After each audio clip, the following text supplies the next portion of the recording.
Hello, good morning વિદ્યાર્થી મિત્રો. હવે આજે આપણે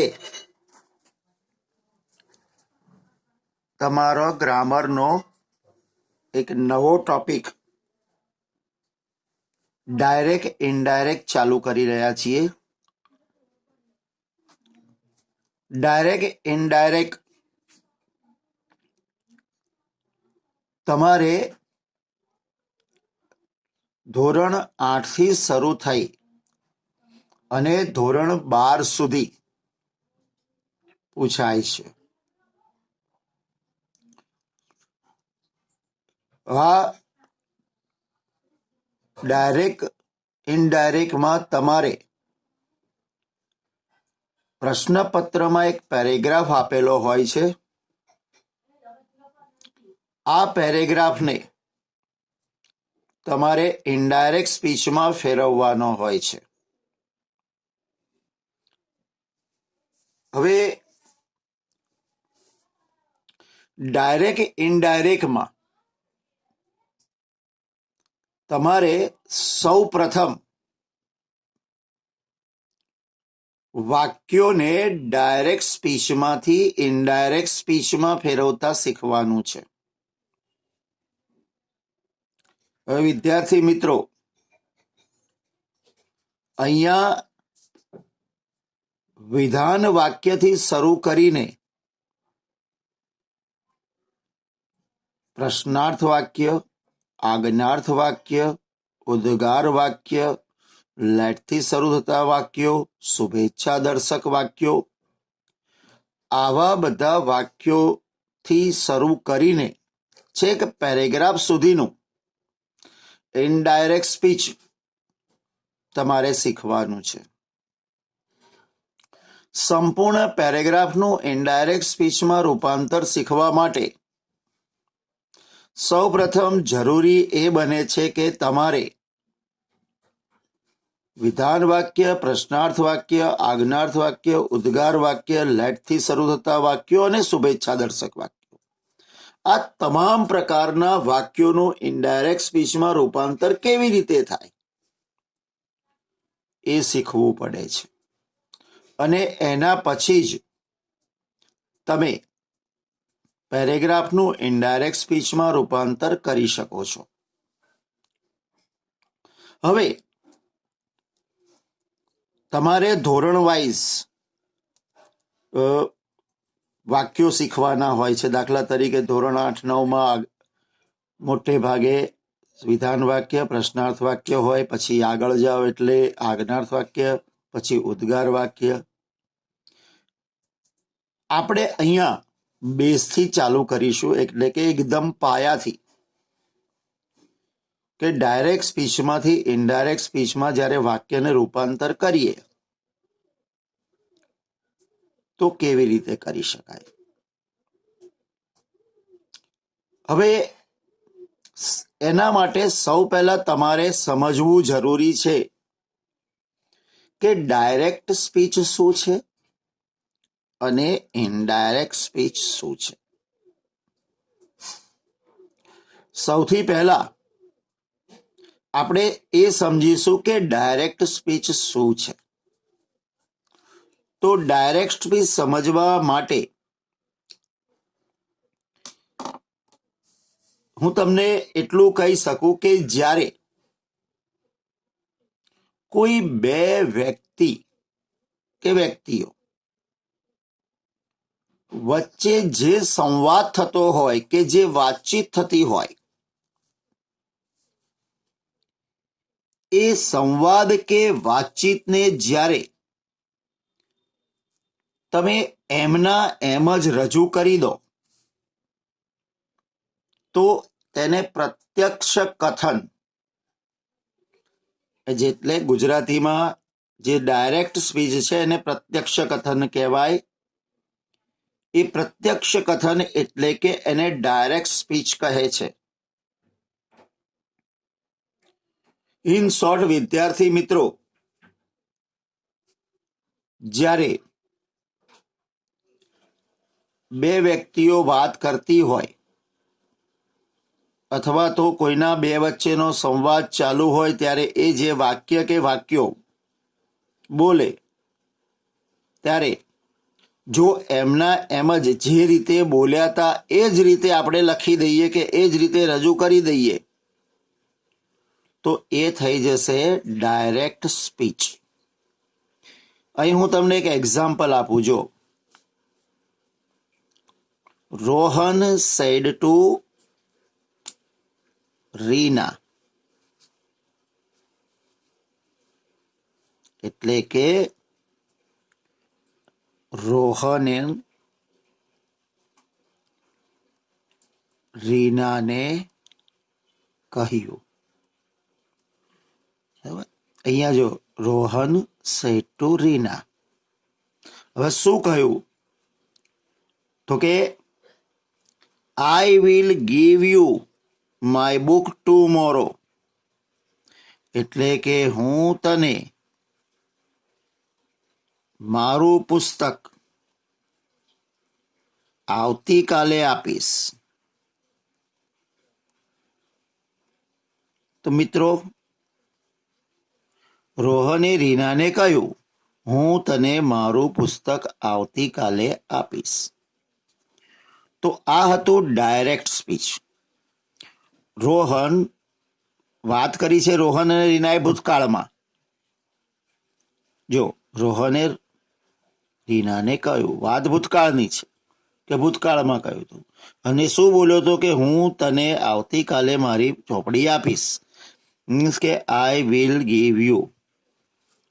તો મિત્રો, આ જે રજૂઆત છે આપણે એમના એમ કરી, એ બંને વચ્ચેની જે વાતચીત હતી એ આપણે એમના એમ રજૂ કરી દીધી.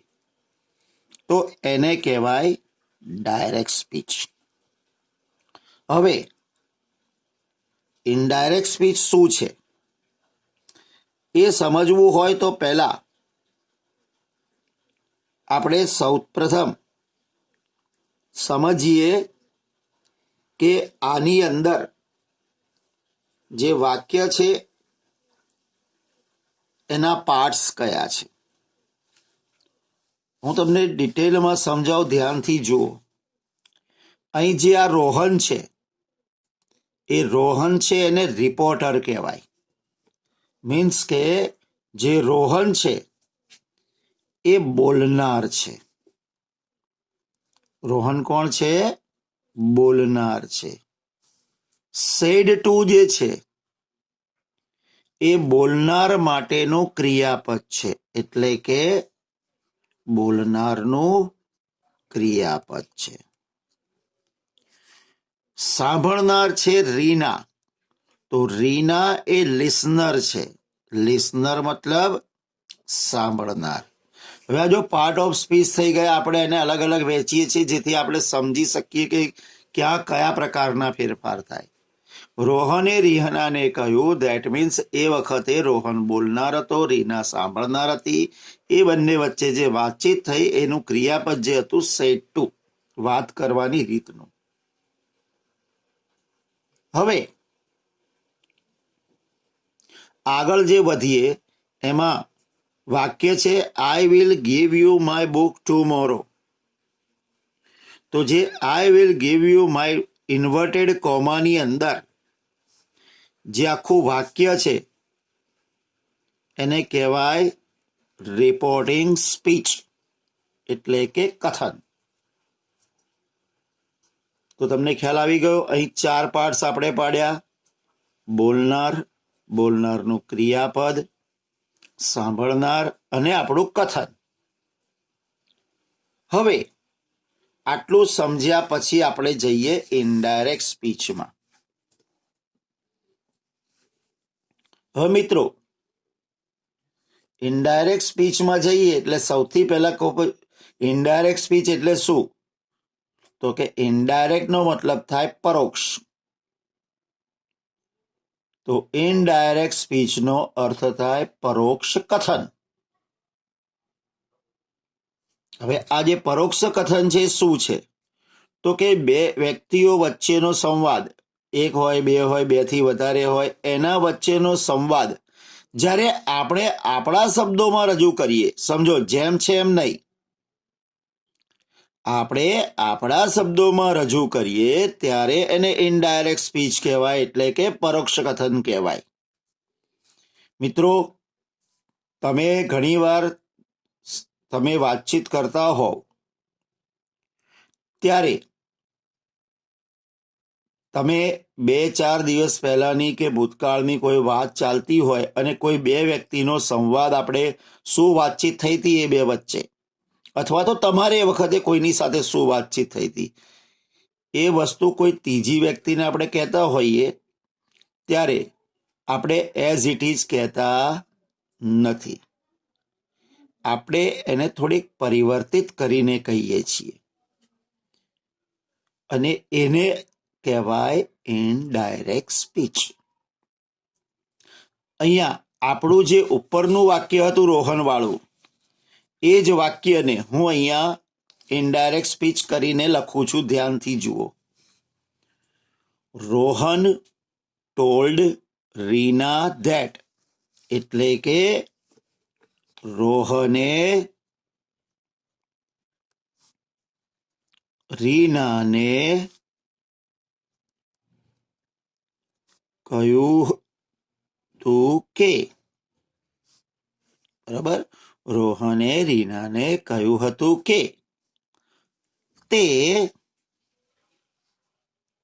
તેને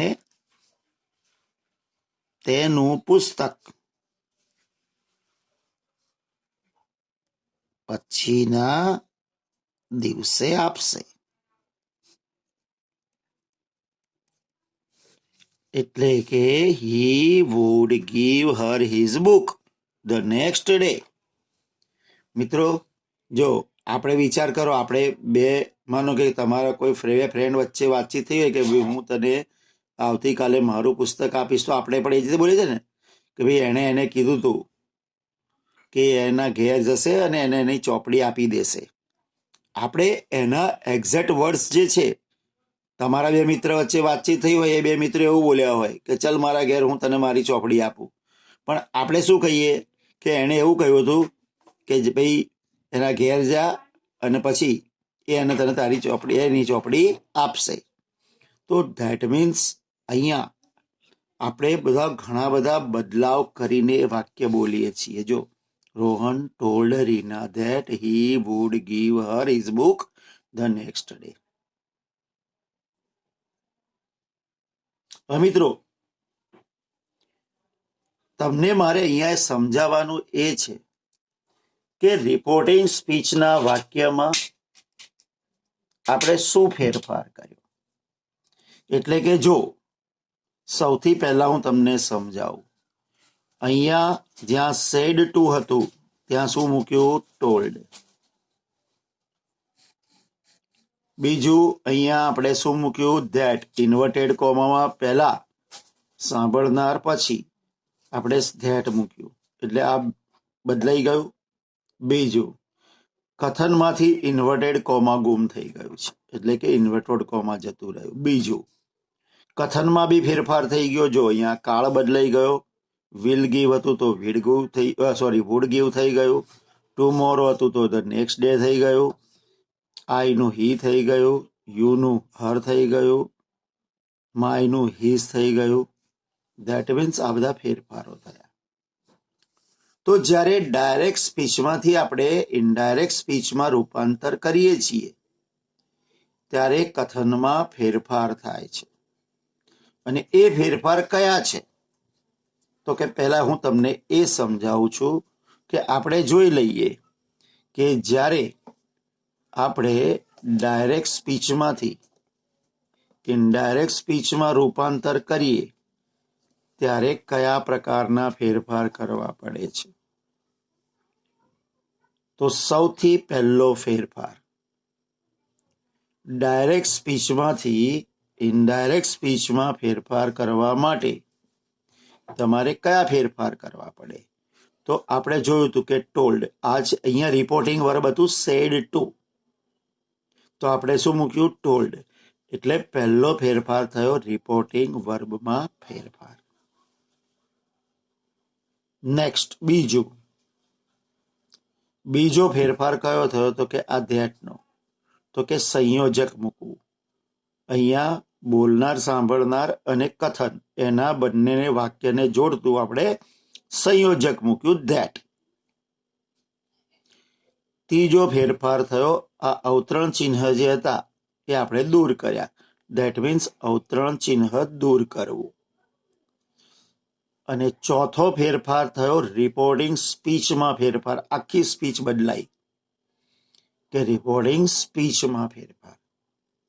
હવે પ્રશ્ન એ થાય કે રિપોર્ટિંગ સ્પીચમાં કયો ફેરફાર થશે? તો મિત્રો, રિપોર્ટિંગ સ્પીચમાં જે ફેરફાર થાય છે એ 3 ફેરફાર છે. તમે જોયું એમ કાળ બદલાઈ ગયો હતો એટલે કે કાળમાં ફેરફાર. બીજું, અન્ય શબ્દ જે ટુમોરો હતું ધ નેક્સ્ટ ડે થઈ ગયું એટલે અન્ય શબ્દોમાં ફેરફાર. અને આઈ નું હી, માય નું હીઝ, યુ નું હર થયું જે સર્વનામ બદલાયા એટલે સર્વનામના ફેરફાર. એટલે આમ મિત્રો, જ્યારે આપણે ડાયરેક્ટમાંથી ઇનડાયરેક્ટ સ્પીચમાં રૂપાંતર કરીએ ત્યારે 4 પ્રકારના ફેરફાર શીખવાના છે. પહેલું, રિપોર્ટિંગ વર્બમાં ફેરફાર. બીજું, સંયોજક મૂકવાનું.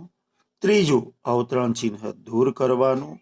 અને ચોથું, સર્વનામમાં ફેરફાર કરવો. હવે આગળ વધીએ. હવે મિત્રો, આમાં જે રિપોર્ટિંગ વર્બ છે એ રિપોર્ટિંગ વર્બ અને સંયોજક એટલે પહેલા 2 ફેરફાર છે. જે રિપોર્ટિંગ વર્બમાં તમે ફેરફાર કર્યો એ, અને સંયોજક મૂક્યું હતું આપણે સેડ ટુ નું ટોલ્ડ અને ધેટ મૂક્યું હતું. તો આ જે ફેરફાર છે એ વાક્યના પ્રકાર મુજબ બદલાય. ધેટ મીન્સ જેમ વાક્યનો પ્રકાર બદલાશે એમ એ બદલાતું જશે. બધા જ પ્રકારના વાક્યોમાં એક સરખો નિયમ લાગુ પડતો નથી. જેમ અહીંયા આપણે સેડ ટુ નું ટોલ્ડ મૂક્યું તો બધા જ પ્રકારના વાક્યમાં ટોલ્ડ મૂકવાનું, બધા જ જગ્યાએ સંયોજક ધેટ મૂકવાનું એવું હોતું નથી. જેમ વાક્યનો પ્રકાર બદલાશે તેમ હંમેશા રિપોર્ટિંગ વર્બ અને સંયોજક બદલાતું જશે. પણ જે ત્રીજો ચોથો ફેરફાર છે એટલે કે અવતરણ ચિહ્ન દૂર કરવું અને રિપોર્ટિંગ સ્પીચમાં ફેરફાર, તો એ જે ફેરફાર છે એ તમામ પ્રકારના વાક્યોમાં એક જ સરખો નિયમ લાગુ પડશે. મીન્સ કે એક વાક્ય કોઈ પણ પ્રકારનું હશે, અવતરણ ચિહ્ન દૂર થઈ જ જશે. બીજું, વાક્ય કોઈ પણ પ્રકારનું હશે, સર્વનામ બદલાશે જ, કાળ બદલાશે જ, અન્ય શબ્દો જે સમય દર્શક કે સ્થાન દર્શક છે એ પણ બદલાશે. મીન્સ કે એ નિયમ સાર્વત્રિક છે, બધે લાગુ પડશે, કોઈ પણ પ્રકારનું વાક્ય હોય.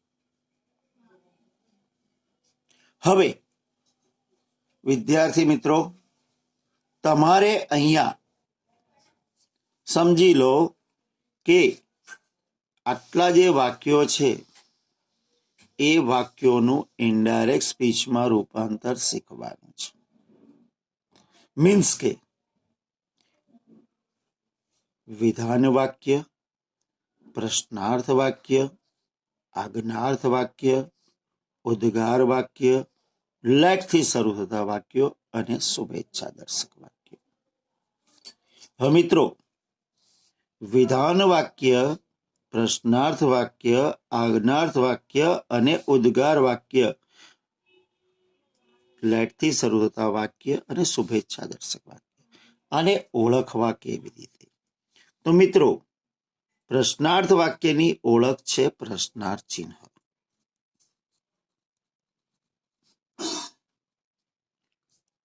બરોબર, પ્રશ્નાર્થ ચિહ્ન જોઈ લઈએ એટલે ખબર પડી જાય કે ભાઈ આ વાક્ય પ્રશ્નાર્થ છે. ઉદ્ગારમાં પણ ઉદ્ગાર ચિહ્ન જોઈએ એટલે ખબર પડી જાય કે આ ઉદ્ગાર વાક્ય છે. હવે મિત્રો, જે વિધાન વાક્ય છે અને આજ્ઞાર્થ વાક્ય છે, બંનેમાં પૂર્ણ વિરામ હોય જ છે. એટલે કે પૂર્ણ વિરામ તમને વિધાન વાક્યમાં પણ જોવા મળશે, આજ્ઞાર્થ વાક્યમાં પણ જોવા મળશે.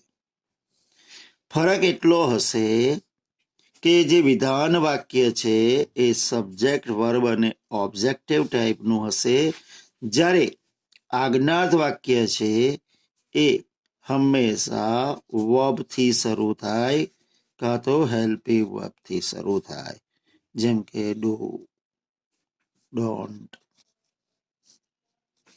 પ્લીઝ, મીન્સ ક્રિયાપદથી શરૂ થાય છે. એટલે કે આજ્ઞાર્થ વાક્ય એ વર્બથી અથવા તો helping verb don't, please, go, એમાં આજ્ઞાર્થ વાક્યમાં સબ્જેક્ટ હોતો નથી. એટલે પૂર્ણ વિરામ ભલે બંનેમાં હોય, પણ અહીંયા સબ્જેક્ટ હાજર નથી, અહીંયા સબ્જેક્ટ નથી. લેટથી શરૂ થતા વાક્યમાં આપણને ખબર જ છે કે વાક્ય લેટથી શરૂ થાય. હવે મિત્રો, શુભેચ્છા દર્શક જે વાક્યો છે એમાં ગુડ મોર્નિંગ, ગુડ નાઇટ, હાય, સોરી, થેન્ક્સ, આવા બધા નાઇસિટીસ જે છે એનો ઉલ્લેખ કર્યો હોય ત્યારે તમારે સમજી જવાનું કે એ શુભેચ્છા દર્શક વાક્ય છે. તો મિત્રો, આ હતો બેઝ. અહીંયાથી તમારે ધ્યાન આપવાનું કે આપણે આટલી વસ્તુને શીખવાની છે આ આખા ઇનડાયરેક્ટ સ્પીચના સેશન દરમિયાન. હવે વાક્યમાં આપણે જે શરૂઆત કરવાની છે મિત્રો, તમારે એ આપણી શરૂઆત થશે એઝ ઇટ ઇઝ. મેં તમને કહ્યું એમ જ કે આપણે વિધાન વાક્ય આપણું જે છે એ વિધાન વાક્યથી શરૂ કરીશું. એટલે કે પહેલા સાદા જે વાક્યો છે, એટલે કે જે વિધાન વાક્યો છે, એ વિધાન વાક્યોને કેવી રીતે ઇનડાયરેક્ટ સ્પીચમાં ફેરવાય એની ચર્ચા કરીશું. તો મિત્રો, વિધાન વાક્યમાં આપણે સૌ પ્રથમ મેં કહ્યું હતું, પહેલો રૂલ્સ હતો રિપોર્ટિંગ વર્બમાં ફેરફાર. પહેલો ફેરફાર શું હતો? રિપોર્ટિંગ વર્બમાં ફેરફાર. મિત્રો, રિપોર્ટિંગ વર્બમાં શું ફેરફાર થાય? તો આપણે જોયું હતું કે આપણે શું કર્યું હતું? સેડ ટુ નું ટોલ્ડ કર્યું હતું. તમે આપણે જે એક્ઝામ્પલનું વાક્ય લીધું હતું એમાં આપણે ચર્ચા કરી હતી કે જ્યાં સેડ ટુ લખ્યું હતું એનું શું થયું હતું? ટોલ્ડ. તો અહીંયા જ્યારે આપણે વિધાન વાક્યનું ઇનડાયરેક્ટ સ્પીચમાં રૂપાંતર કરવું હોય ત્યારે આપણે પહેલું રિપોર્ટિંગ વર્બ શું બદલીશું? તો કે સેડ ટુ નું ટોલ્ડ કરવાનું. પણ મિત્રો, દર વખતે નહીં થાય. તો કે શું નિયમ છે? તો કે પહેલું, જો વાક્યમાં સાંભળનાર હાજર હોય, માત્ર બોલનાર ના આપ્યો હોય, જો વાક્યમાં સાંભળનાર હાજર હોય તો શું કરવાનું? તો કે જો સે અથવા સે ટુ હોય તો એનું ટેલ થશે. સેઝ અથવા સેઝ ટુ હોય તો ટેલ્સ થશે. સેડ અથવા સેડ ટુ હોય તો ટોલ્ડ થશે. એટલે કે સાંભળનાર હાજર હોય તો શું થશે? તો કે સિમ્પલ વસ્તુ, સાંભળનાર હાજર હશે તો સે અથવા સે ટુ હશે તો એનું ટેલ થશે. સેઝ અથવા સેઝ ટુ હશે તો શું થશે? ટેલ્સ. સેડ અથવા સેડ ટુ હશે તો ટોલ્ડ થશે.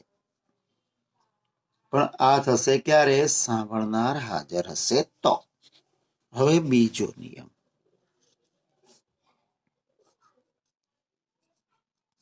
સંયોજક. તો મિત્રો, સંયોજક સાદા વાક્યમાં, વિધાન વાક્યમાં સાંભળનાર પછી અને કથન પહેલા